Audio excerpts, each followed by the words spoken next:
My name is Kate. I'm 31 years old and live in Hartford, Connecticut. I work as a marketing manager for the tech company my father built from the ground up. It's not just a business, it's his legacy. After his unexpected passing, I've dedicated myself to keeping it thriving. The company, now worth $400 million, is a symbol of his hard work and dreams. Yet, on the night of my 31th birthday, a moment meant for celebration turned into one of the darkest experiences of my life, a moment that changed everything. The excitement for my birthday had been building for weeks. I wanted it to be perfect. Every detail was planned meticulously. I envisioned a warm gathering, filled with laughter, love, and cherished memories. My plan wasn't just to celebrate turning 31, but also to honor my father's memory and his legacy. I wanted this day to be special, something that would make him proud. But in the days leading up to the celebration, things fell off. My husband, Nick, had been distant for months. We'd been married for 6 years, and in the beginning, it felt like a dream. He was charming, attentive, and seemed to love me deeply. But recently, he'd grown cold. He buried himself in work, spent little time with me, and avoided serious conversations. Whenever I tried to ask if something was wrong, he brushed me off, saying he was just stressed. Deep down, I felt there was more to it, but I pushed those feelings aside, hoping it was just a rough patch. The day of my birthday arrived. Despite Nick's moodiness, I was determined to enjoy the evening. Friends and family gathered. The house was filled with laughter and warmth, and for a while, it felt like everything might be okay. I stood by the table, knife in hand, ready to cut the beautiful cake I had chosen. It was a moment I had envisioned, a snapshot of joy. Then it happened. As I leaned forward, Nick's voice cut through the room. "Stop this nonsense," he shouted. His tone was sharp and cold, silencing everyone around us. Before I could process what was happening, he slapped me hard across the face. The sound echoed, and the pain was immediate, but it was the shock that froze me in place. The joy of the moment shattered in an instant. Before I could react, he grabbed my arms in a fit of rage and shoved me to the ground. I felt the cold, hard floor beneath me, and my heart sank. Everything I believed about love and our marriage crumbled in that moment. Lying there, humiliated and broken, I could feel the weight of everyone's eyes on me, their stunned silence pressing down like a heavy fog. For years, I had ignored the warning signs, the little moments of anger, the dismissive remarks, the emotional distance that had grown between us. I had told myself that things would get better, that this was just a phase, that the man I fell in love with would come back to me. But now, the reality was impossible to deny. This wasn't love. This wasn't a marriage. It was abuse. As I lay on the floor, something inside me shifted. The humiliation burned, but it ignited something deeper: determination. I wasn't just a victim of his anger. I was a woman who deserved better. A woman who needed to reclaim her life. At that moment, I made a silent vow. This would be the last time he would ever hurt me. That night, as the guests slowly left, unsure of what to say, I began to gather my thoughts. I reflected on my father's legacy, the strength and perseverance he had instilled in me. He had built an empire from nothing, teaching me that resilience could overcome any obstacle. I knew I couldn't let this be my story. I couldn't let Nick's abuse define me or my future. The next morning, I took my first step toward freedom. I packed a bag, left our home, and sought help. It wasn't easy. The journey ahead was filled with challenges, fear, and moments of doubt. But I reminded myself every day that I deserved love, respect, and a life free from fear. Today, I'm rebuilding. I've surrounded myself with people who lift me up, who remind me of my worth.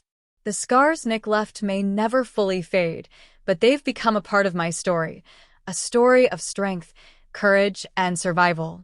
If you're reading this and find yourself in a similar situation, know that you are not alone. There is hope and there is help. You are stronger than you realize, and your life can be beautiful again. Just take that first step. You deserve it. I was a bundle of nerves, making sure everything was perfect. Friends and family started arriving, and the house was soon buzzing with excitement. My best friend, Miriam, was the first to walk through the door. "Wow, Kate, everything looks stunning," she exclaimed, her eyes lighting up as she admired the decorations. "Thanks, Jess. I just hope Nick likes it," I replied, glancing around anxiously for him. Despite my excitement, I couldn't shake the feeling that he was unhappy. "Don't worry about him. "Let's just have fun tonight," Miriam encouraged, pulling me into the living room where guests were mingling and chatting. As the party progressed, I noticed Nick spending most of his time with his mother, Alicia. Alicia had always been critical of me, and tonight was no exception.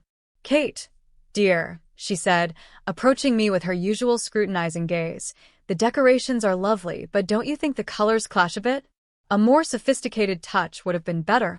I forced a smile, feeling the familiar sting of her words. "Thanks for the feedback, Alicia." I thought they added a cheerful vibe. Alicia gave a tight-lipped smile and walked away, leaving me feeling deflated. I caught Nick laughing with his sister Amber, but he barely acknowledged me. The warmth and affection we once shared seemed like a distant memory. Finally, it was time to cut the cake. I felt a surge of excitement. This was my moment, a time to celebrate with everyone I loved. I stood at the head of the table, knife in hand, surrounded by friends and family ready to cheer me on. But just as I was about to make the first cut, Nick stood up abruptly. "Kate, stop this nonsense," he shouted, his voice harsh. I froze, the knife hovering above the cake as my heart raced. The room fell silent, and all eyes turned to us. "What are you talking about?" I stammered, confused. "You need to transfer the house and the company to my name," he demanded, his expression a mixture of anger and entitlement. "You don't need them. You've never understood their true value." My mind raced as I tried to process his words. "What?" "You can't be serious. This company is worth $400 million. It was my father's legacy." "Exactly," he shouted back. "And it's time you realized you have no idea how to run it. I'm doing this for us, so we can finally be free from the past." My heart sank as the reality of his demands settled in. He wasn't just trying to control my life. He was attempting to take everything my father had worked for. "I'm not transferring anything," I said firmly, my voice steady despite the turmoil inside me. "This is mine, and I will not let you take it from me." The tension in the room escalated, and the weight of his betrayal pressed down on me. This wasn't the man I thought I married. This wasn't love. It was manipulation, greed, and control. For the first time, I saw him for who he truly was, and I knew I had to protect not only my father's legacy, but also my own future. In that moment, I resolved to take back my power and walk away from a man who didn't value me or the life we were supposed to build together. It wouldn't be easy, but I knew I was stronger than he gave me credit for. The moment Nick's hand struck my face, the sound echoed through the stunned silence of the room. I stumbled back, my hand flying to my cheek as the sting of his slap burned through my skin. Humiliation and betrayal washed over me like a tidal wave.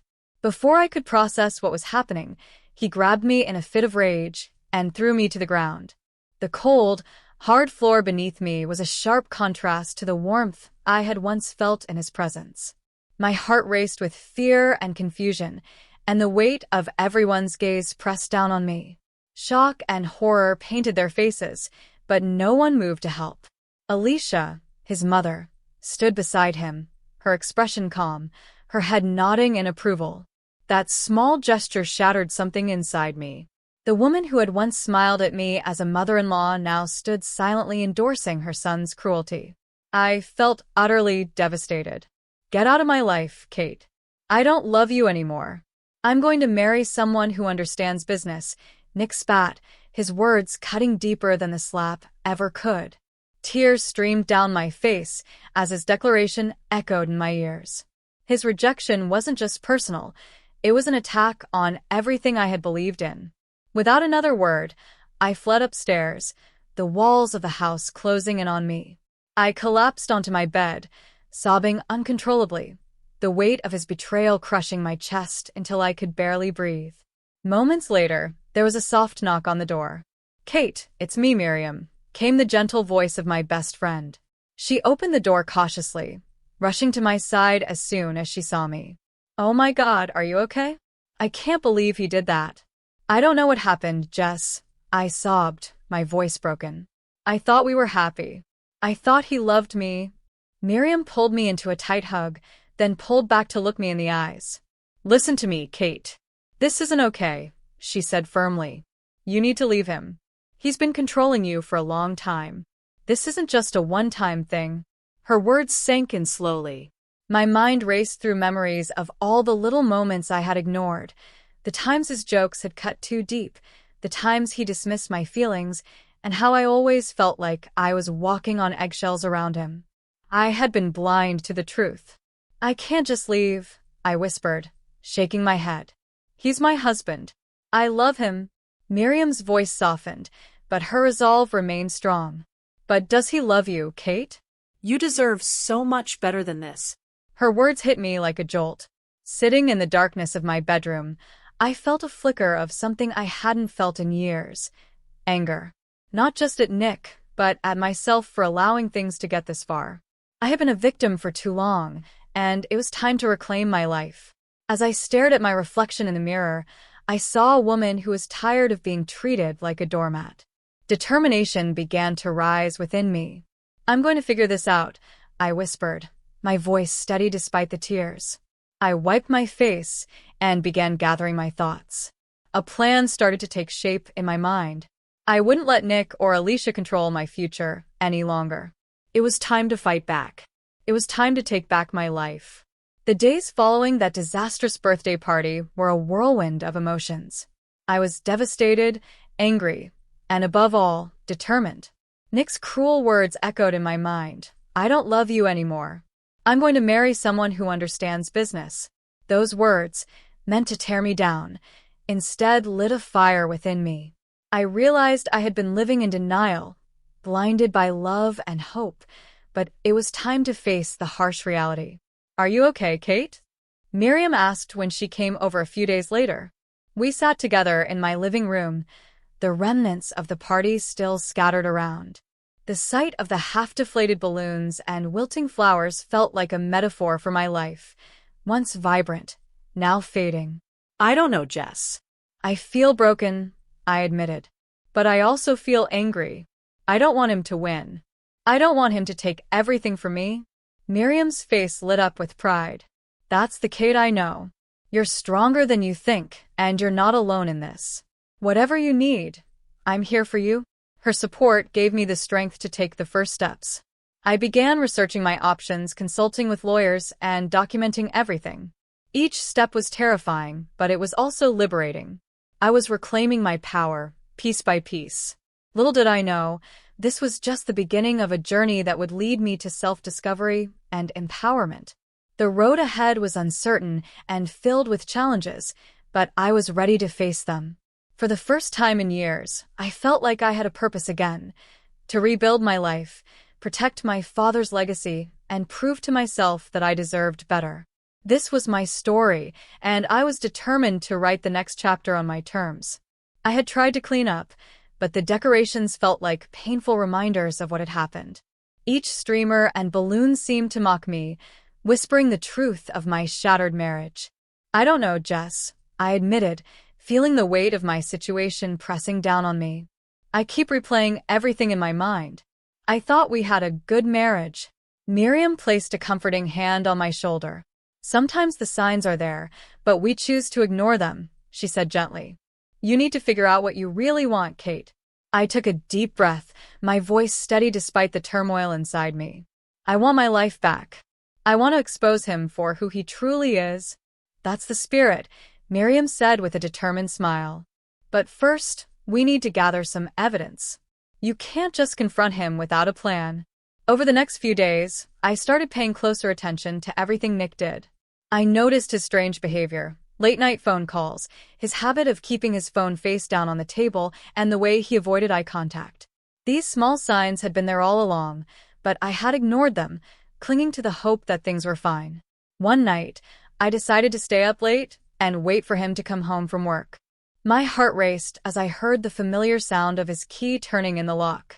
"Hey, Kate, you're still awake," he said, stepping into the living room. His expression was unreadable. "Yeah, just couldn't sleep," I replied, forcing a smile. "How was your day?" "It was fine," he said, avoiding my gaze as he took off his shoes. I watched him closely, trying to gauge his mood, but the tension in the air was palpable. "Nick, can we talk about what happened at the party?" I asked, my heart pounding in my chest. "Do we have to?" "I thought we were past that," he replied dismissively, heading toward the kitchen. "Past what?" I pressed.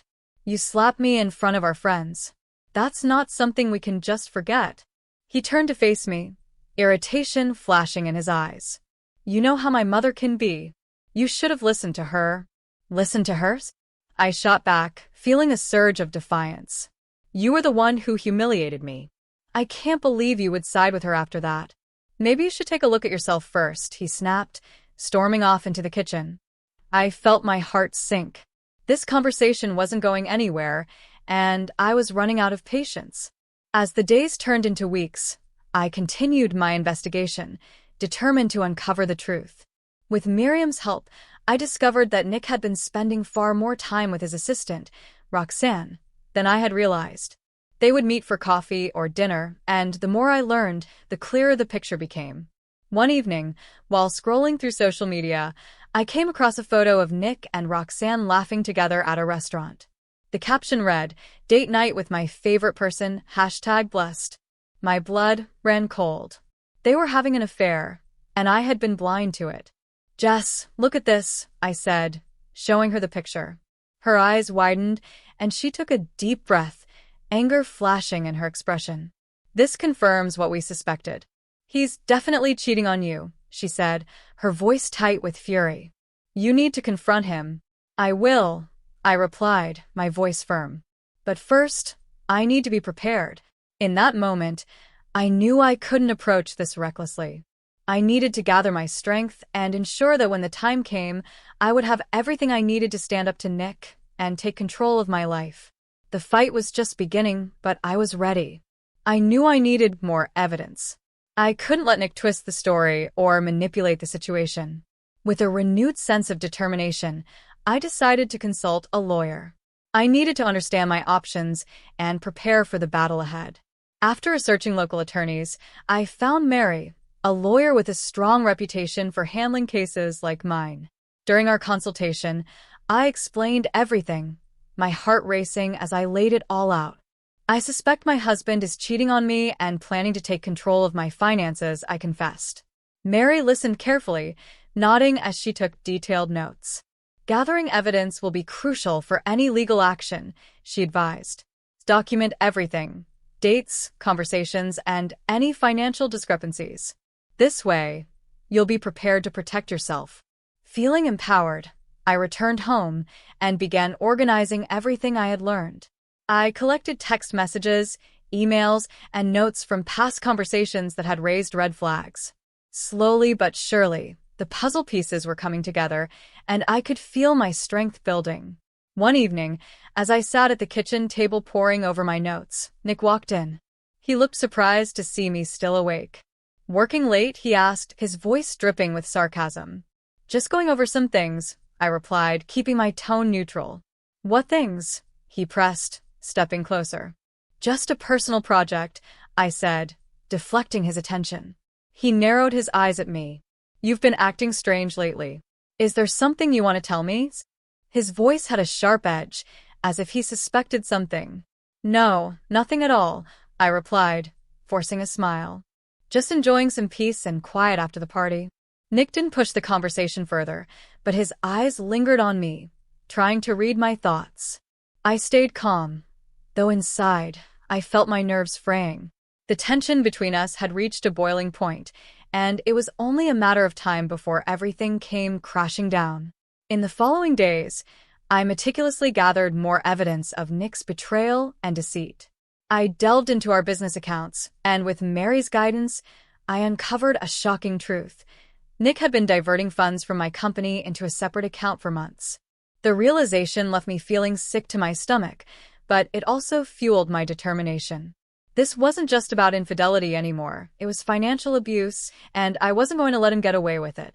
The turning point came when I received a call from Mary. "Kate, we've gathered enough evidence to proceed with filing for divorce and exposing Nick's embezzlement. Are you ready for this?" "Yes," I replied, my voice steady and unwavering.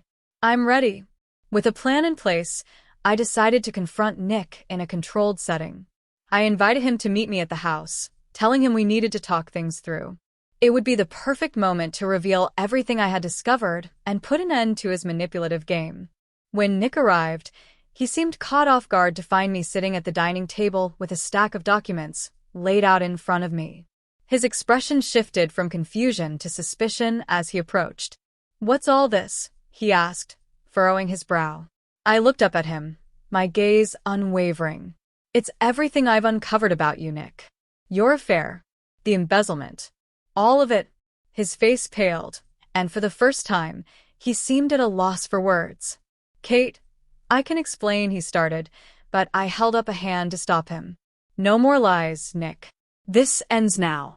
You've betrayed me in every way possible, but you won't take my life, my company, or my future from me." As I laid out the evidence, his facade crumbled. It was a moment of clarity and empowerment for me. The journey had been painful, but I was finally reclaiming my life.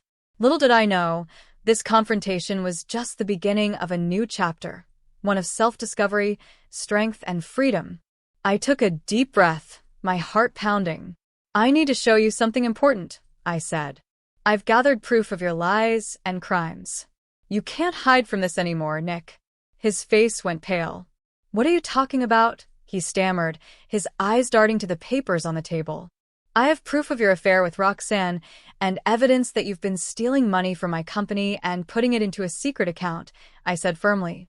I watched as the color drained from his face. "You thought I wouldn't find out, didn't you?" He opened his mouth to deny it, but I didn't let him speak. "You think you can manipulate me? You're wrong.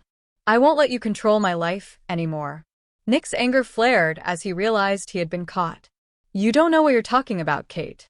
This is all in your head. You're just being paranoid," he shouted, his voice shaking with desperation. "Paranoid?" I repeated, shocked by his audacity. "I have proof, Nick. You've been stealing from me and betraying everything we once had." He lunged toward me, but I stood my ground. For the first time in years, I wasn't afraid. "You won't intimidate me anymore," I said, my voice steady and confident. At that moment, there was a knock at the door. Mary stepped in, followed by 4 police officers. One of them spoke firmly. "Nick Frost, you are under arrest for embezzlement and domestic abuse." Nick's face turned white as he realized what was happening. "You can't do this," he shouted, but it was too late. The officers moved quickly, handcuffing him while I stood watching. A wave of relief washed over me. For the first time, I wasn't a victim anymore. I had taken back control of my life. As they led him away, I stood in disbelief. I had done it. I had stood up for myself, exposed the truth, and found my strength. The darkness that had overshadowed my life for so long was finally lifting. In the weeks that followed, I focused on rebuilding my life. I poured all my energy into the company, determined to honor my father's legacy and make the business even more successful. With Mary's help, I ensured the company stayed under my control, while Nick faced the full legal consequences of his actions. One evening, as I worked late in my office, I paused to reflect on everything that had happened. I realized how far I had come. I had faced my fears and come out stronger. The road had been long and hard, but I had found my voice and reclaimed my power. Looking out the window at the setting sun, I felt a sense of peace. I was ready to write my own story, free from the shadows of the past. My journey of self-discovery had only just begun, and I was excited to see where it would lead me next.